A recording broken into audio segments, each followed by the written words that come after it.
All right. Hey, July 4th coming up. I want to talk to you about legacy.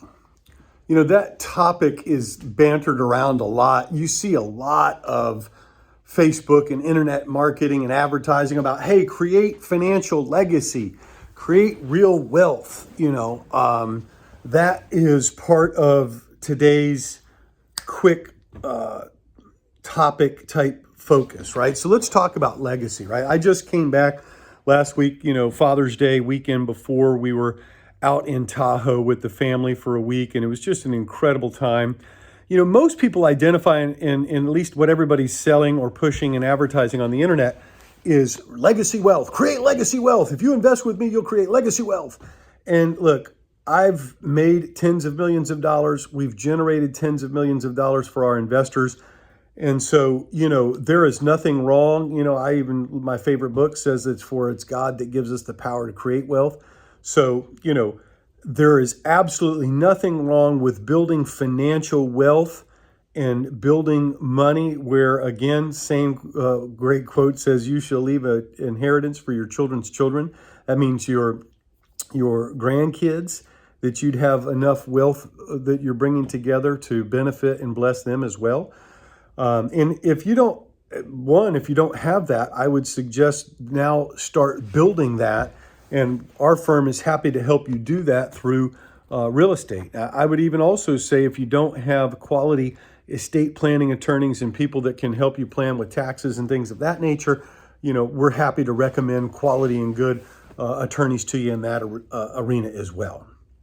That being said, if you were to just give a bunch of money to your kids or your grandkids, that's not going to be a real lasting legacy.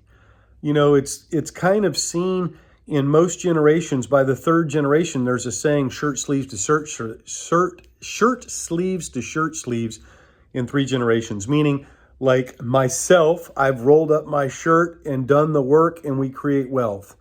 And then by the third generation, meaning your grandkids, they squander it. Right. And so the reality is the real wealth and real legacy is about imparting real values into your children, in your grandchildren, and enabling them and helping them to begin to learn to live those things out over the years ahead. And so, like, what I would suggest, it begins with being open and honest about your own foibles, pitfalls, failures, successes with your children. So like with my daughter starting God as probably as, 8 years old, we're talking about faith, our relationship with Christ. We're talking about business. We're talking about money. We're talking about the economy. We're talking about the political landscape. Now, again, doing so in an appropriate manner that an 8-year-old could handle it. And as she's progressed, she's now 20 years old, praise God. But so as she's gone, from 8 to 10 to 12 to, 14, 15, 16, 18, now 20, those conversations have evolved. So now, she works in the office during the summer 2 days a week. During school year, it's 1 day a week. We go to lunch she's usually here on Friday. We'll go to lunch together on Friday and we'll talk about life things. Not only that, like when we're out as a family spending time in Tahoe, we're on a hike, right? And on that hike, we're stopping to have a picnic, or her and I went on an amazing bike ride called the Flume Trail that overlooks Lake Tahoe. It's just beautiful. But we stopped and had a picnic overlooking the lake. And for 30, 45 minutes, an hour, we sat there and just talked about life. What does it mean? What does marriage entail? What does faith look like? How does that integrate into your relationship and the importance of it? How do you operate in faith and integrity in business? How do you begin to implement your vision in a dream that God has? So all these different things. So the question really I have for you, and I'll do another video that speaks about those things just in particular.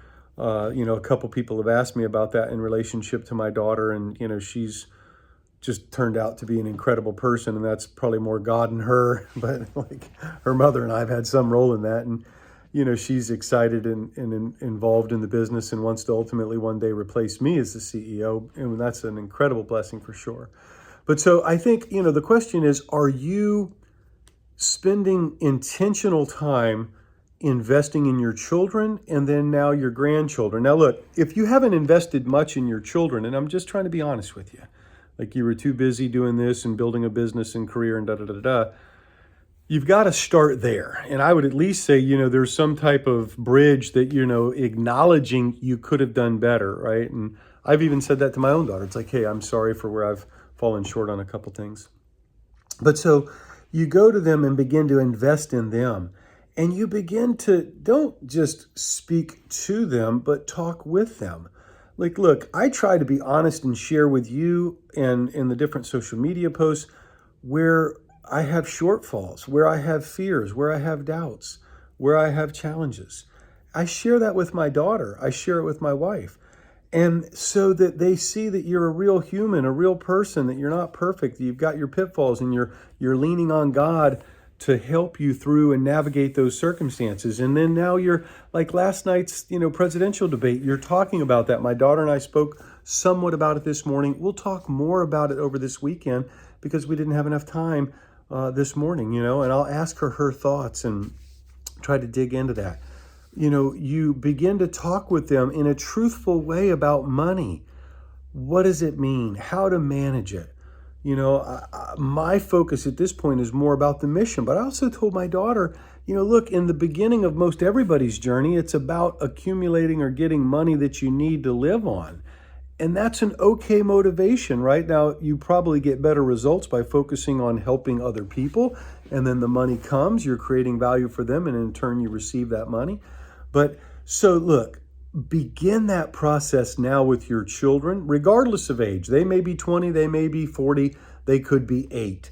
But you begin starting at an age-appropriate manner to invest in them, share with them about money, share with them about your faith, share with them about the values that you have, and then live out and model those things. Look, guys, you can't say one thing and do another. Kids are smarter than that. They see you. Like you tell them about one thing but demonstrate another, they're going to see what you walk and they're going to follow your walk more than your talk.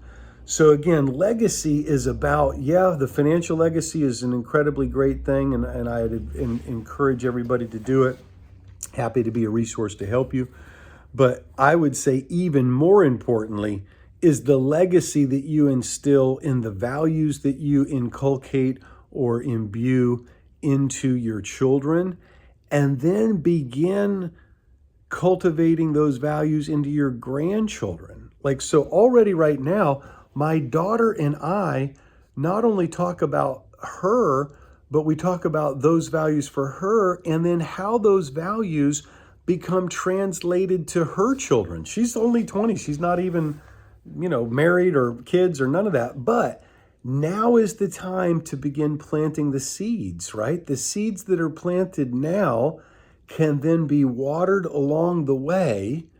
And then when she has children, at 25, 6, 8, 9, 30, whenever that is, then now there can begin to be a harvest coming up of that intentional legacy and that intentional values creation in her children as well. And so I just encourage you in that and really redefine legacy. Don't be so cornered in to just define legacy by, hey man, if I get so many millions of dollars and can leave that to my kids, that's going to be a legacy. Your legacy and what God has for you is bigger than that. It includes that, but it's bigger than that. Thank you so much. Have a blessed and victorious week, for this is the week God has ordained for you.